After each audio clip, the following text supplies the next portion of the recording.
Hey, welcome to our exploration of the VirtualBox, GDB, and memory. So let's get started. I've already opened the Oracle VM VirtualBox Manager. And as you can see, I already have a server set up, but we're going to set up a new one just so we can demo the process.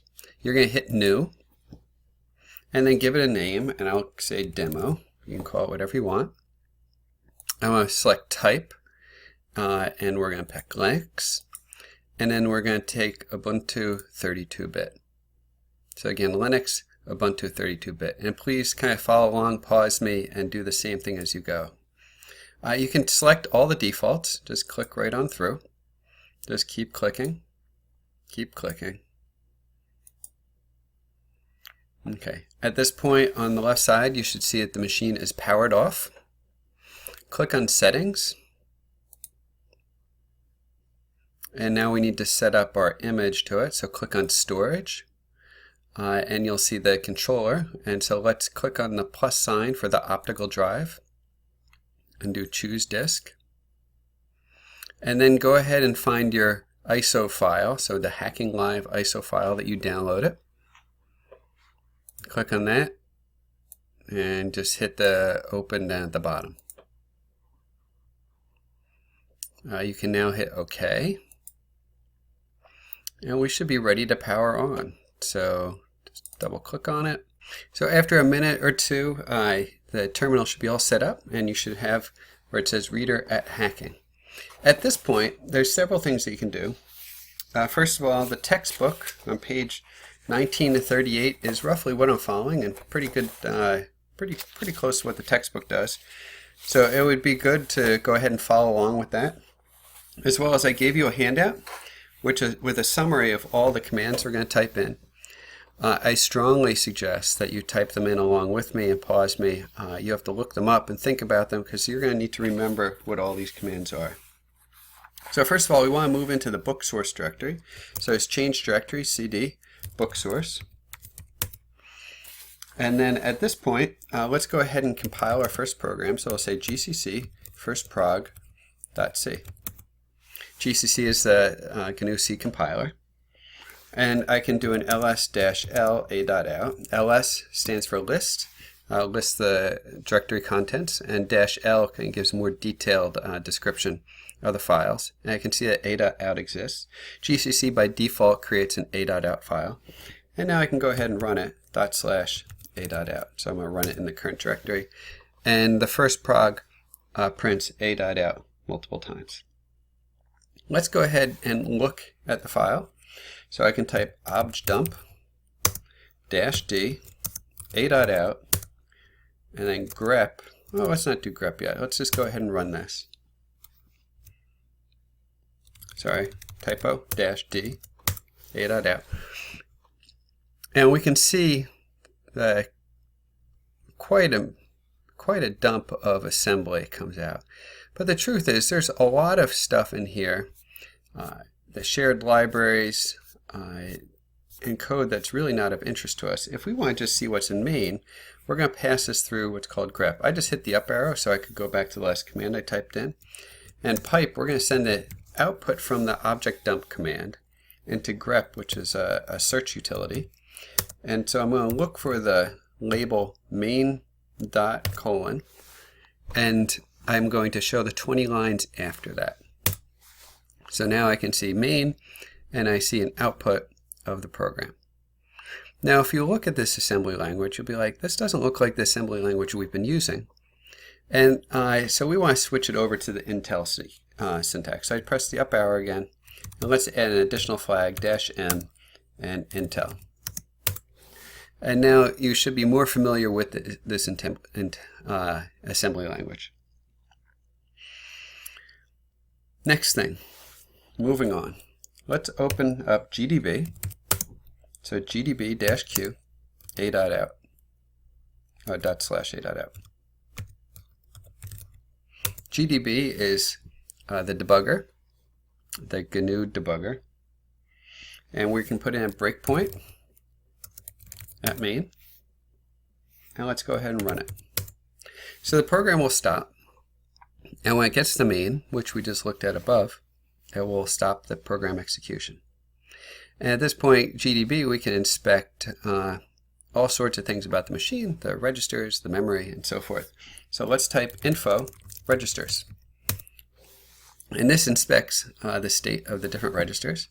As we've said before, EAX through EAX, ECX, EDX, and EBX are all general purpose registers. We're familiar with those.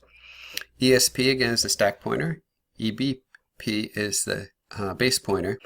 EIP is the instruction pointer. So the program counter if you're thinking about the 6502. So the EIP is going to be interesting because that tells us which instruction is about to run. Let's quit. We're going to do some more in just a moment. Yes. And let's do GDB-Q. And let's do set dis intel.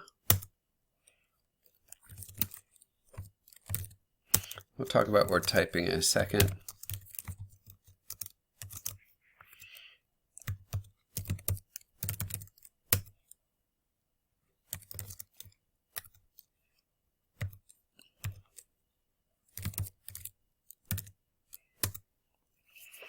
Okay, so we'd like to set up GDB to always use Intel syntax. And so we can set up a dot file. So this is .gdb init. When you do an ls, you do not see dot files. They're hidden. You'd have to do an ls-a. So if we do ls-a and .gdb init, we will see it. But otherwise, we will not. Oh, I put it in my home directory. So we can see if we put in -a, but if you don't put in -a, you will not see the A files. So in any case, this now specifies, we put a line in there to set disassembly Intel. So every time we use GDB going forward, it will show us Intel syntax. So let's go, compile our program again. So we're going to do GCC-G first prog. And this is going to add some additional debugging information into the a.out file. Now let's just list it again. We can see indeed that we just compiled it. And we'll do GDB-Q./a.out. So we'll launch GDB yet again. And it's opened. And tell you what, let's go ahead and look at the program that we just compiled. So since we compiled it with -G, we can now see the whole program. We just type list and we can see the original C program. And let's do disassemble main. So this will show us the assembly language of the main function. Let's put a breakpoint at main and then go ahead and run. And let's do info register EIP. Remember, EIP stands for the instruction pointer. So that tells us which instruction is about to run. So we can see that EIP is 804-8384. So if we look up here, we can see 804-8384. So that's the instruction that's just about to run. We can abbreviate what we just typed, which is I for info, R for register, EIP. That's going to give you the equivalent thing. So what we're going to do now is we're going to examine the memory referenced by EIP. So specifically, we're going to go to that address and look at what is stored there. So we're going to do X for examine and do slash. Now we're going to put in some formatting. I want to see 8 things in hexadecimal format, and those things will be bytes. And I'll put in $EIP. So this will show me 8 bytes beginning at the address referenced by EIP.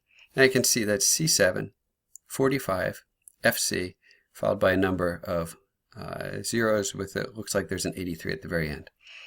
Okay, let's do the same thing. You can press the up arrow even if you want. This time let's change it to 4, and we are going to change the B to halves. So if we put an H, it stands for half a word, and these are going to be 16 bits. So a byte is 8 bits, and H is going to be 16 bits. And I want to have the equivalent amount of memory shown, so hence the reason why I put in 4.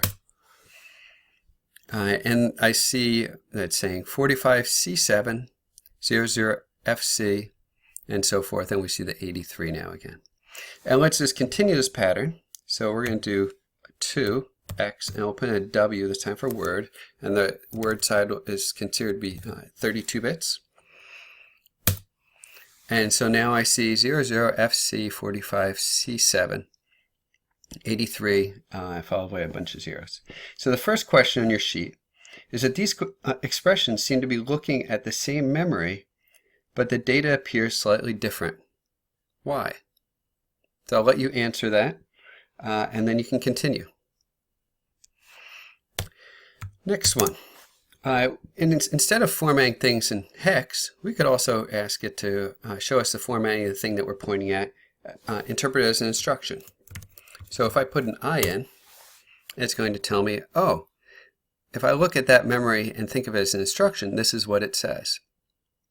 And likewise, if I want to put a 3 in there, just like we had done higher up for bytes and so forth, it'll show me the next 3 instructions. And kind of interestingly here, if we look at the distance between 16 and 23, you'll see that it's 7. And so if we look up when we were reading before, the 83 wasn't until the 8th byte. So like the first 7 bytes, that was the first instruction, and then the 83 is actually part of the next instruction. What I would suggest now is look at the GDB reference sheet that I gave you, and look at the examine command and all of the different flags that are available.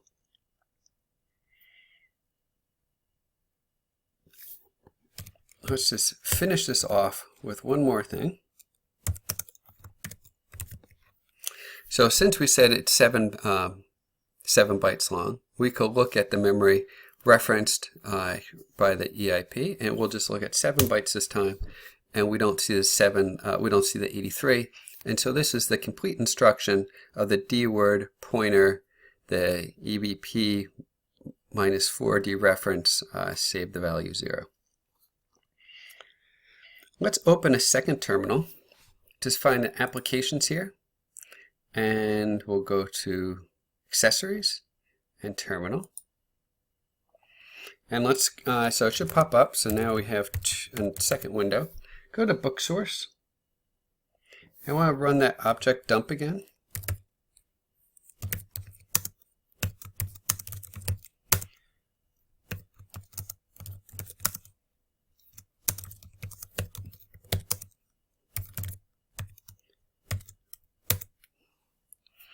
And interestingly, if we look at 8048384, we'll see here C7 45 FC followed by 4 zeros.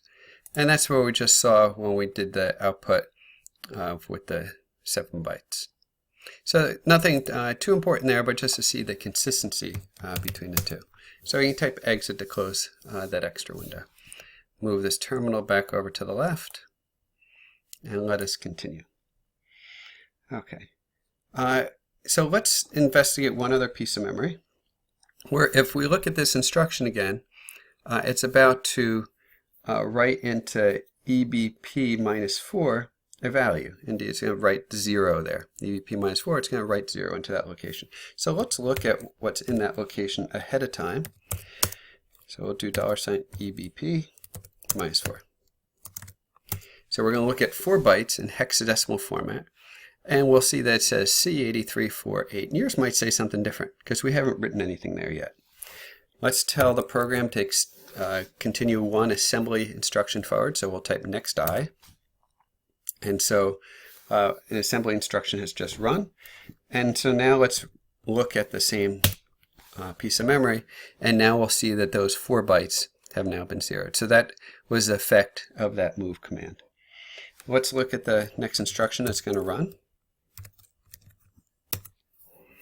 And we can see that's the comparison for the for loop. If we want to see the whole for loop, or what's about to happen, let's just do examine 10 instructions. And we can see, okay, there's a comparison, then there's a jump less than, and jump, and so forth. Let's go forward 2 more instructions. So next I, next I. And then let's verify where we're at. We should know where we are, but let's just double check. Make sure there's no surprises. So we're at this D-word pointer where we're moving to the stack, this address, 8048484, and then we're calling printf.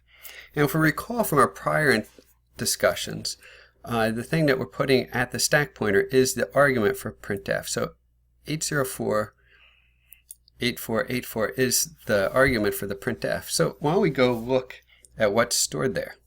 So one of the other things that we can do with examine is s, which will interpret that location as a string. Now if it's not a string, you'll get garbage back out, but if it is a string, well, we should be able to recognize it. So we'll do xs, and then it's going to be 8048484. And there we see at that memory location, it says hello world. Let's run a different command. We're going to look at what the memory segments are. So let's do info proc mappings. And now you'll see where different things are stored in memory. For example, we can see down here stack starts at BFFEB00 and continues down to OC C followed by all zeros. And it gives us a size, an offset, and so forth. And we see some other elements higher up here. So the question is, which segment contains the 8048484? How can you tell? And why is hello world in that segment? And you might need to look at the memory map that we talked about last time. So take a look in Schoology and look at that memory map.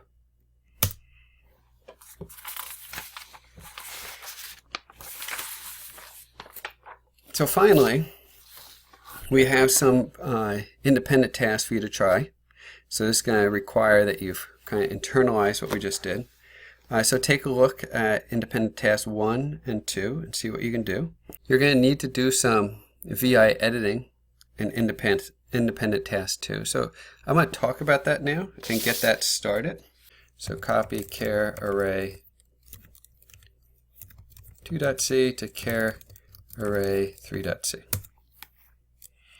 Then open VI, which is a text editor is available on most Unix machines. And so we can see a nice little hello world here. And I would like to change it up a little bit. So we're going to change the declaration here. So the thing about VI is when you want to go into insert mode, you have to hit I. And so now I can start typing. So that's the key there. And so now I can do put in a star and then get rid of the declaration of the array. So I'm going to declare this as a pointer to characters. And then I'll say stir a equals malloc. I forgot the cast. Char star. And I'll do size of char times 20. So essentially, I still have space for 20 characters. I've just set it up differently. So now we want to save. And so we can do escape, W for write, and then it's written, and then you do Q to quit. And now you can go ahead and compile. So GCC -G -O char array 3. And then char array 3.c. And now you have the char array 3 is the object file of char array, so you can open up the debugger and try to finish answering these questions.